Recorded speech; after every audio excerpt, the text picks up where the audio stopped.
Hallelujah. आप सब प्रभु की उपस्थिति में आए। प्रभु का दिल की गहराइयों से आप सबके लिए कोटि कोटि धन्यवाद। जो बच्चे जा रहे हैं वो अपना पानी पुणी लेकर के वापस जल्दी आना है, इनको फोन कर दो। Hallelujah, thank you Jesus. क्योंकि ये मीटिंग सबके लिए इम्पोर्टेंट है और कोई व्यक्ति बाहर ना जाएगा तो अच्छा है, क्योंकि परमेश्वर की आशीष आज आपके ऊपर और आपकी फैमिली के ऊपर आने वाली है यीशु मसीह के नाम में। आमेन, हालेलुया। ओके, आज हम प्रभु यीशु मसीह की पाक और पवित्र हजूरी में एक बार फिर से उसको याद करने के लिए, उसको धन्यवाद करने के लिए जहां पर इकट्ठे हुए हैं। ये बात हमें बहुत पसंद है कि हम प्रभु यीशु मसीह का नाम जो है वो ले सकें और उसे याद कर सकें और उसके आगे प्रार्थना कर सकें।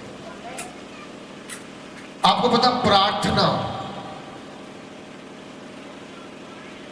प्रार्थना के विषय में एक पुस्तक छपी हुई है, उसे कहते हैं चमत्कार की कुंजी। चमत्कार की कुंजी, द की ऑफ मिरेकल्स। चमत्कार की चाबी कह सकते हैं, कुंजी कह सकते हैं, की कह सकते हैं। और वो पुस्तक के अंदर कैसे चमत्कार को प्राप्त कर सकते हैं उसके अंदर पूरी तरह से वर्णन किया गया है। चमत्कार हर व्यक्ति को चाहिए, हर एक इंसान को चाहिए। चमत्कार के बिना हमारा विश्वास भी अधूरा है और हम सही से चल नहीं सकते, सही से प्रभु की गवाही भी नहीं दे सकते। मसीह जीवन चमत्कारों के ऊपर खड़ा है। हमारे प्रभु यीशु मसीह का इस धरती पर आना ही अपने आप में एक बड़ा चमत्कार था, चमत्कार है। आमीन। प्रभु यीशु का पैदा होना चमत्कार। प्रभु यीशु जब बपतिस्मा लेकर के पानी से बाहर आए, इससे पहले कभी नहीं हुआ, उसके बाद कभी नहीं हुआ।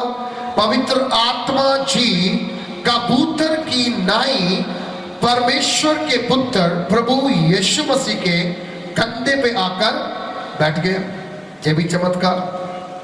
फिर प्रभु यीशु मसीह के प्रति आकाश से भविष्यवाणी होती है और कहा जाता है, जे मेरा प्रिय पुत्र है, इससे मेरा मन प्रसन्न है। ये भी अपने आप में एक चमत्कार। उसके बाद प्रभु यीशु जब अपनी सेवकाई की शुरुआत करते हैं तो वो चमत्कार पे चमत्कार करते हैं। क्या करते हैं? चमत्कार पे इतने चमत्कार, इतने मिरेकल्स प्रभु यीशु मसीह ने अपनी सेवकाई के दरमियान 3.5 साल की मिनिस्ट्री के अंदर इतने मिरेकल, इतने चमत्कार कर दिए कि आप याद कर सकते हैं कि अगर बाइबल में लिखा गया है, प्रभु यीशु ने कहा, अगर सारी घटनाएं, अगर सारी बातें जो घटित हुई है, जो हो चुकी है, अगर वो सारी की सारी बातें लिखी जाती तो बाइबल एक इतना बड़ा विशाल एक ग्रंथ बन जाता कि इस ग्रंथ को संभालने के लिए जगह ना मिलती, इतना बड़ा होता। हालेलुया। तो ये बहुत शॉर्ट चीजें इसमें लिखी गई ताकि हमें इजीली समझ आ सके। हेलो, हमें इजीली क्या हो जाए? समझ आ सके। बाइबल एक ऐसा धार्मिक पुस्तक है, धार्मिक ग्रंथ है, जिसको कोई भी समझ सकता है, कोई भी पढ़ सकता है। इसको पढ़ने के लिए या समझने के लिए कोई भी नियम नहीं है, कानून नहीं है। आप प्रभु को जानते हैं तो भी आप इसे पढ़ सकते हैं।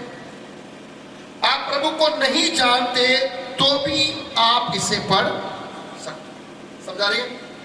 हेलो, समझा रही? रास्ते में चलते चलते भी आप इसे पढ़ सकते हैं। बस में बैठे बैठे आप इसे पढ़ सकते हैं। ट्रेन में चलते चलते आप इसे पढ़ सकते हैं।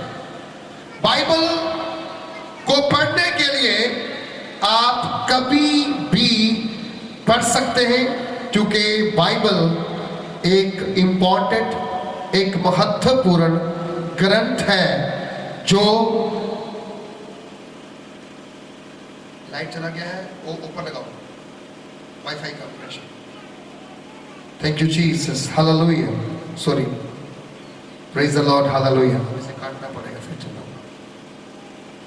Thank you Father Jesus, glory be the name of Jesus, hallelujah. Okay, wait please. Thank you Father Jesus. तो आप कहीं भी काम करते हैं, जॉब करते हैं, आप इसे फिर से क्या कर सकते हैं? रीड कर सकते हैं, पढ़ सकते हो कि ये पढ़ने वाला ग्रंथ है। बोलते क्या? पढ़ने वाला ग्रंथ है। और जो कोई इसको पढ़ता है, जो भी कोई इसको पढ़ता है, वो कभी शर्मिंदा नहीं होता। आमीन। बाइबल कहती है इस पुस्तक को, जो अगम वाक्य की पुस्तक, भविष्यवाणी की पुस्तक है, इसको पढ़ने वाला, इसको सुनने वाला और इसके अनुसार चलने वाला क्या होगा? बरकत पाएगा, मुबारक होगा और ब्लेस होगा यीशु मसीह के नाम में।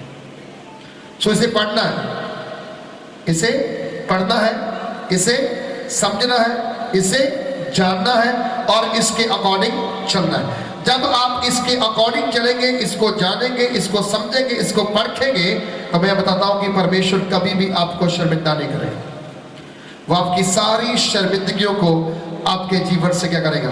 दूर कर देगा। सो आइए एक वचन देखें, उपवास और प्रार्थना क्यों जरूरी है। एक मसीही व्यक्ति की लाइफ में उपवास और प्रार्थना करना क्यों इतना इंपॉर्टेंट है, क्यों इतना महत्वपूर्ण है।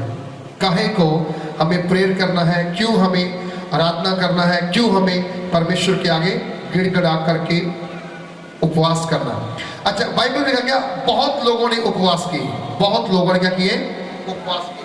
बड़े नबियों ने उपवास किए, जो लीडर्स थे उन्होंने उपवास किया। लीडर्स मतलब जो अगुवाई करने वाले थे, जैसे मूसा अगुवाई करने वाला था, यहोशुआ अगुवाई करने वाला था, हारून अगुवाई करने वाला था, है ना, शमसून अगुवाई करने वाला, मतलब जितने लोग अगुवाई करने वाले थे, उन सब की जिंदगियों में उपवास और प्रार्थना का एक बड़ा क्या था?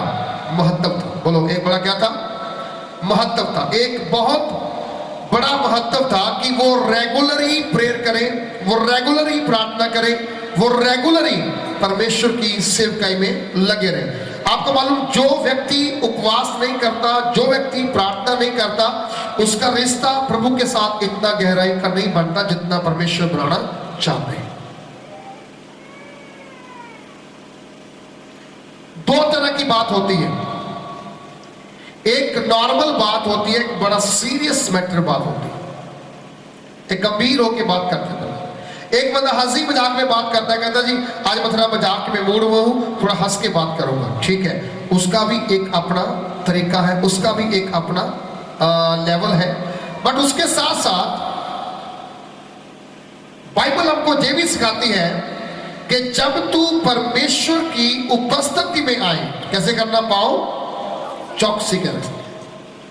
वो तेरा कदम, वो तेरा पैर जो है, वो कैसे हो? चौकसी के साथ होना चाहिए। तो कई बार हमारे सबके जीवनों में ऐसी बड़ी घटनाएं आ जाती हैं, ऐसी बड़ी चीजें आ जाती हैं जिनमें लोग आते तो हैं, परंतु वह परमेश्वर की मर्जी को पूरा नहीं कर पाते।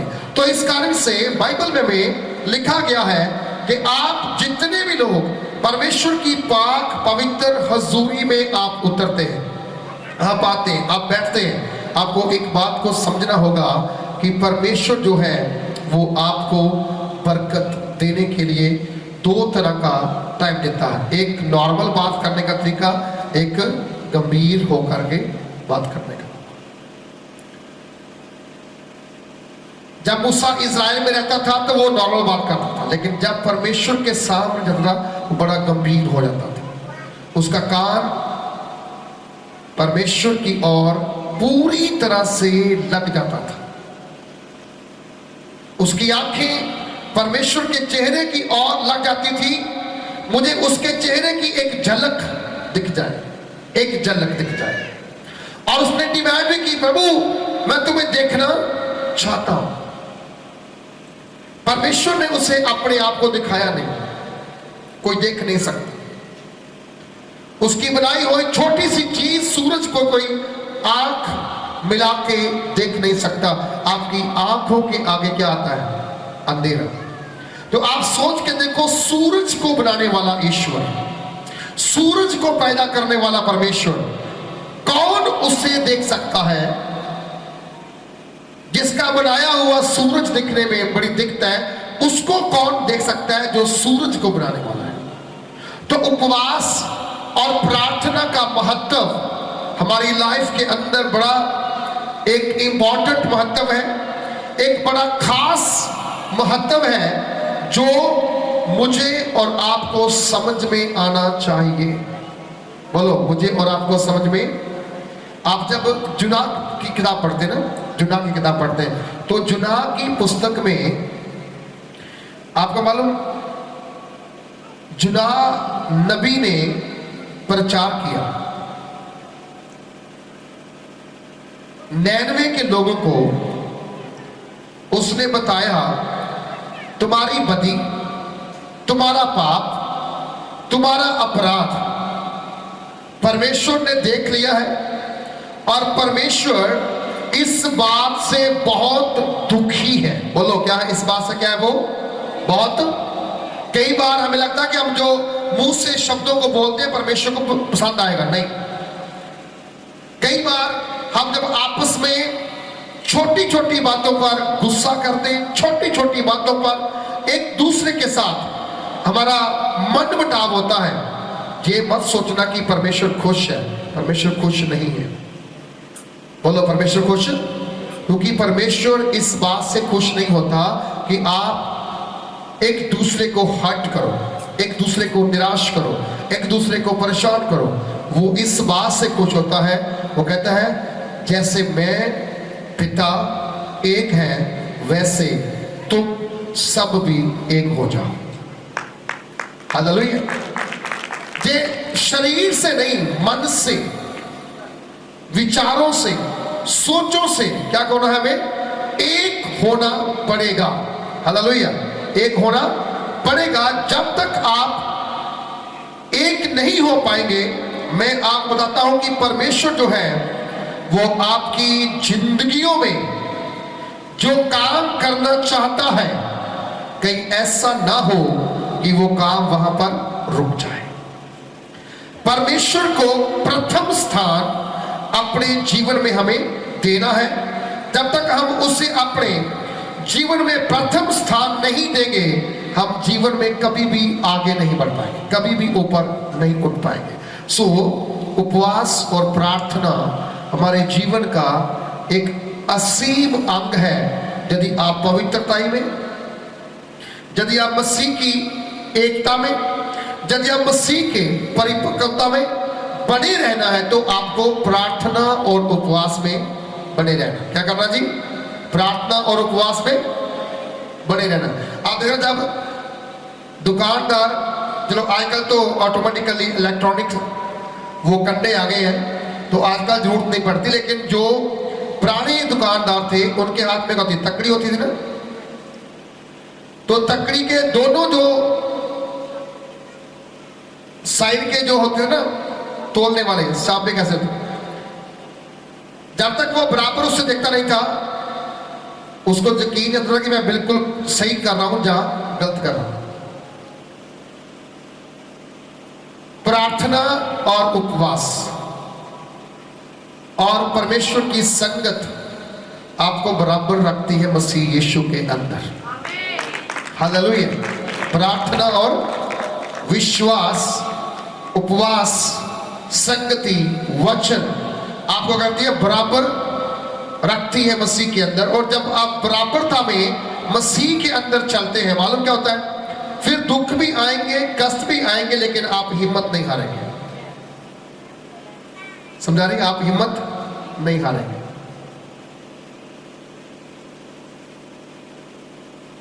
क्योंकि ये हिम्मत कब हारती है? जब कमी आती है उपवास की और प्रार्थना की। विश्वासी को उपवास और प्रार्थना करना बहुत जरूरी है, बहुत ही अनिवार्य है। जिस घर में उपवास है, जिस घर में प्रार्थना है, वहां हो सकता है कि ब्लेसिंग लेट आए, वहां हो सकता है कि आशीष लेट आए, वहां हो सकता है कि कोई चमत्कार जल्दी ना हो। लेकिन एक बात नोट करना, जिस दिन खुदावंद चमत्कार करने पे आ जाएगा, फिर एक के बाद एक चमत्कार, एक के बाद एक चमत्कार, एक के बाद एक चमत्कार, चमत्कार के बाद चमत्कार, चमत्कार, चमत्कार, चमत्कार परमेश्वर करता चला जाएगा। हालेलुया। और ऐसा होता हुआ देखा, ऐसा होता हुआ पाया गया। अलीसा उपवास करने वाला था,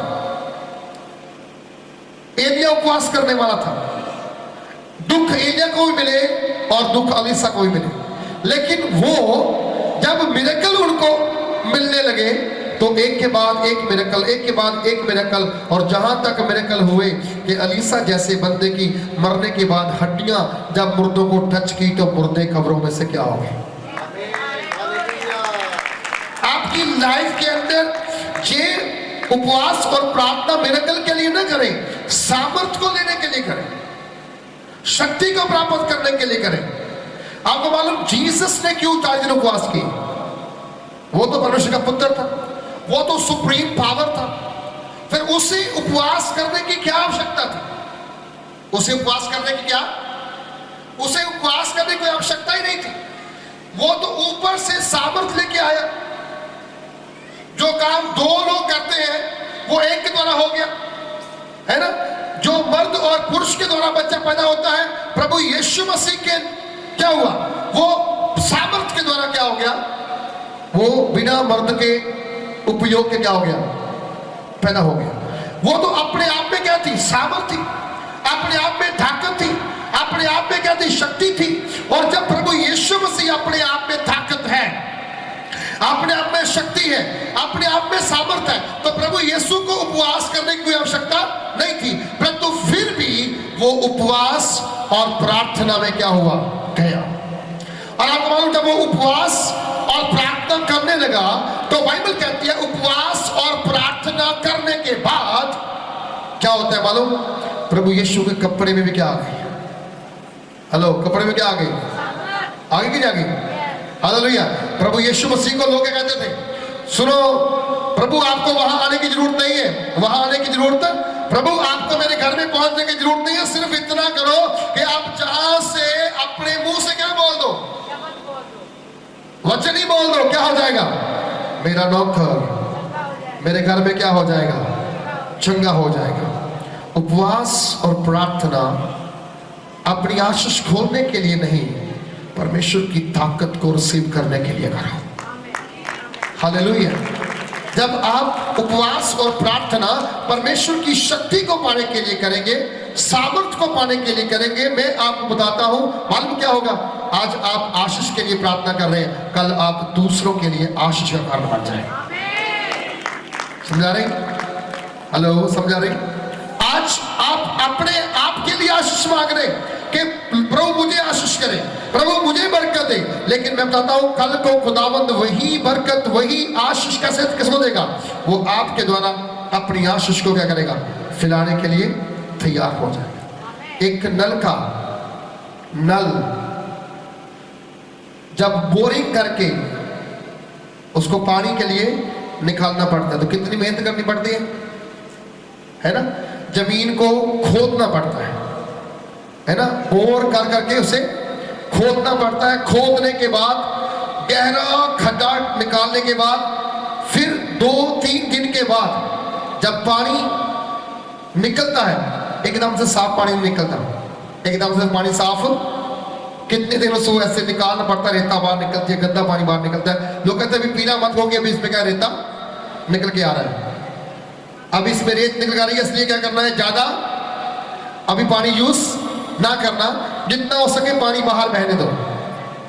जब आप मेहनत करेंगे, खुदावंद के साथ बैठेंगे, प्रभु के साथ उपस्थिति में जाएंगे, प्रार्थना करेंगे, आराधना करेंगे, खुदावंद को धन्यवाद करेंगे, मालूम क्या होगा, आपके अंदर से पहले क्या करेगा, जो बुराई है, जो गंदगी है, जो सफाई करने वाली जो चीजें अंदर अनसेसरी आपने जमा की हुई है, पहले वो बाहर निकलने स्टार्ट होगी। क्या करेंगे, पहले वो बाहर निकलनी, पहले वो बाहर निकलनी स्टार्ट होगी। और जब बाहर निकल जाएगी, पता क्या होगा, फिर आप जब साफ बोलबानी, साफ चीजों को देना स्टार्ट करेंगे, बाइबल कहती है आप दूसरों की प्यास बुझाने वाले बने।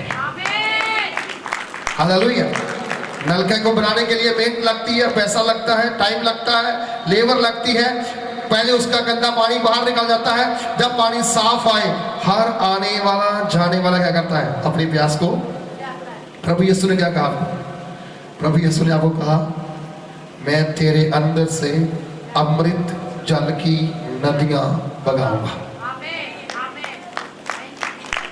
समझा रहे आपको क्या बोला, अमृत जल की नदियां कैसे बहेंगी, जब आप प्रभु के साथ डीप होकर के, गंभीर होकर के काम करना स्टार्ट करें।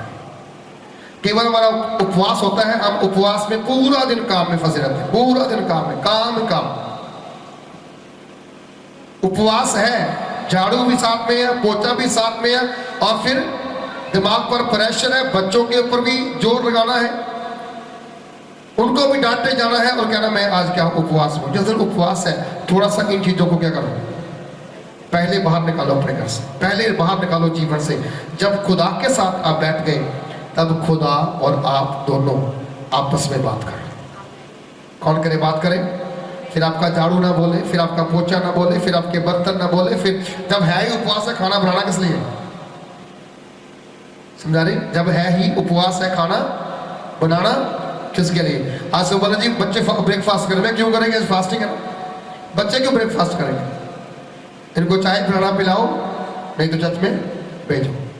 हमारा बर्तन नहीं बोलना चाहिए, हमारा झाड़ू नहीं बोलना चाहिए, हमारा पोछा नहीं बोलना चाहिए, हमारा आत्मा खुदा के आत्मा के साथ बोलना चाहिए। जब शरीर थका होगा तो प्रार्थना क्या करोगे, जब दिमाग थका होगा प्रार्थना क्या करोगे, जब दिल थक कर रहा है, इतनी तेजी से काम कर रहे हो, फिर प्रार्थना कैसे करोगे। प्रार्थना तब होगी जब फ्री होगा सब कुछ, शरीर फ्री, आत्मा फ्री, प्राण फ्री, बुद्धि फ्री, समझ फ्री, गला फ्री, तब आप प्रार्थना कर सकते हैं, तब आप आराधना कर सकते हैं, तब खुदावंद आपकी प्रार्थनाओं का उत्तर आपको दे सकता है। हालेलुया। तब खुदावंद आपको क्या कर सकता है, आपकी प्रार्थनाओं का उत्तर दे सकता है। जब तक आपका मन परमेश्वर के लिए फ्रेश नहीं है, वो बात नहीं कर सकता। बोलो वो बात। कभी कभी देखना आप, जब आपके हस्बैंड या आपकी वाइफ जो काम करते हैं, जब थके बहुत हो, आप उन्हें बार बार बुलाओ, जब उनसे कोई बात करने की कोशिश करो, क्या कहता है, आज मैं बहुत थका हुआ हूं, थोड़े समय के लिए मुझे रेस्ट करने दो, उसके बाद बात करेंगे। खुदा कभी आपको ऐसा नहीं कहेगा, खुदा कभी आपको ऐसा, वो कभी नहीं कहेगा मैं बहुत थका हुआ हूँ। मैंने अमेरिका वालों की प्रार्थना सुनी है, मैंने यूके वालों की प्रार्थना सुनी है, मैंने कनाडा की प्रार्थना सुनी है, मैंने हिंदुस्तानियों की प्रार्थना सुनी है, मैंने पाकिस्तानियों की प्रार्थना सुनी है, मैं श्रीलंका में था, मैं भूटान में था, मैं बंगाल में था, मैं जहां था मैं वहां था, मैं वेरी टायर्ड हूं, मुझसे मत बात कर, मैं आज सुन नहीं। क्या कहता है, मुझे पुकार, मैं तुम्हें उत्तर दूंगा। एनी टाइम, एनीवेयर, कहीं भी हो, कोई भी समय हो, क्या कहता है वो, मुझे, हेलो मुझे, वो तो आपको कह रहे हैं कि मुझे पुकार, आप पुकारते नहीं, हम खुद पुकारते नहीं, वो कहते हैं मुझे पुकार। हालेलुया। मुझे पुकार, मैं तुम्हें उत्तर दूंगा। सो जब आप उपवास करते हो ना, तो आपको ये समझना कि कौन आपको कौन आपको सुनने के लिए तैयार है? दो सामर्थ जहां पर काम करती है, एक शैतान की, एक प्रभु यीशु की।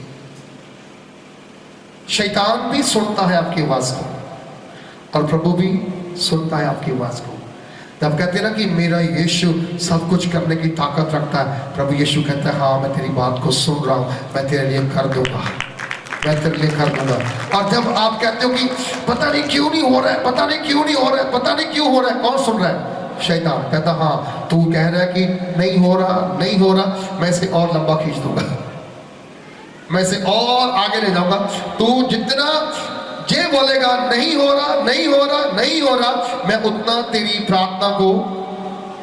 प्रभु देखो, प्रभु नेगेटिव बातें नहीं सुनता। पहली बात सुनो, प्रभु नेगेटिव बातें, हेलो, प्रभु नेगेटिव बातें नहीं सुनता। प्रभु क्या सुनता है? पॉजिटिव। क्योंकि नेगेटिव शैतान है, पॉजिटिव परमेश्वर है। परमेश्वर की वचन में आप इस बात को समझ सकते हैं। उसने कहा आमीन। आमीन कौन है? प्रभु यीशु मसीह। आमीन का मतलब क्या है? जो बोला वो हो गया। और शैतान का बात क्या आती है?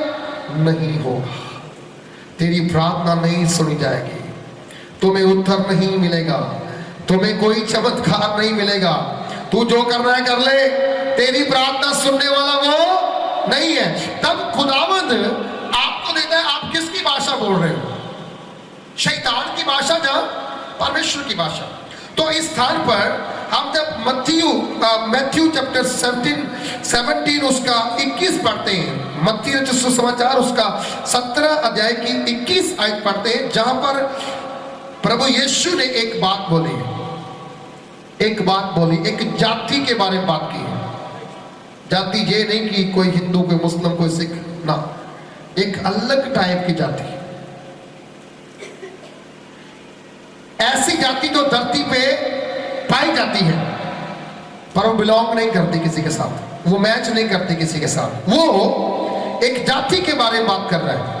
इस पूरे वाक्य को पढ़ना हो तो 14 आयत से लेकर 21 आयत तक 7 आयतों के अंदर एक बड़ा मिरेकल हुआ, एक बड़ा चमत्कार हुआ, एक बड़ा चमत्कार हुआ। एक दुष्ट आत्मा का जकड़ा हुआ बच्चा था जिसका पिता उन्हें उठा करके प्रभु यीशु के चेलों के पास लाया। किसके पास लाया? प्रभु यीशु के चेलों के पास लाया। उसके पिता को यह विश्वास था कि ये जो यीशु मसीह के साथ चलने वाले हैं, ये जो प्रभु यीशु की आराधना करते, वचन सुनते, चमत्कारों को देखते, मिरेकल को देखते, ये लोग जो हर समय प्रभु यीशु के साथ रहते हैं, जो सामर्थ उसके अंदर है वही सामर्थ इनके अंदर भी होगी और मेरे बच्चे को जो चंगा कर सकते हैं। उसका विश्वास ये था, प्रभु के चेले मेरे बच्चे को चंगा कर सकते हैं। आप चर्च में क्यों आते हो? इस बात से कि जो प्रभु यीशु मसीह के दास है, जब वो प्रार्थना करेंगे हमारी बरकत खुल जाएगी, हमें चंगाई मिल जाएगी और आपको मिलती भी है, क्योंकि आपके विश्वास के ऊपर क्या है? निर्भर है। पर कई बार परमेश्वर अपने दासों की भी प्रार्थना नहीं सुनता। कई बार, एक बार नहीं, दो बार नहीं, कई बार परमेश्वर अपने दासों की भी प्रार्थना को नहीं सुनता। मालूम क्या होता है? मान लो एक लंगड़ा बंदा बैठा है, मान लो एक कैंसर का रोगी बैठा है, मान लो कोई ऐसा व्यक्ति बैठा है, वो पास्टर जी तो प्रार्थना तो कर रहा है, पर मालूम क्या हो रहा है? उसके अंदर में दो बातें आ रही हैं। जो लेके आया उसको विश्वास है चंगा हो जाएगा, पर उसके मन क्या रहा है? पता नहीं ठीक होगा कि नहीं, पता नहीं ठीक होगा कि नहीं होगा। जब ये बात अंदर आती है, खुदा काम नहीं करता। तो चेलों के पास इस दुष्ट आत्मा के जकड़े हुए व्यक्ति को जब लेकर के आया गया और उसके पुत्र को क्या था? मिर्गी का दौरा पड़ता था, मिर्गी का दौरा पड़ता था। और मिर्गी जब उसको दौरा पड़ता था वो बहुत दुख उठाता था और वो कई बार आग में गिरता, बार बार पानी में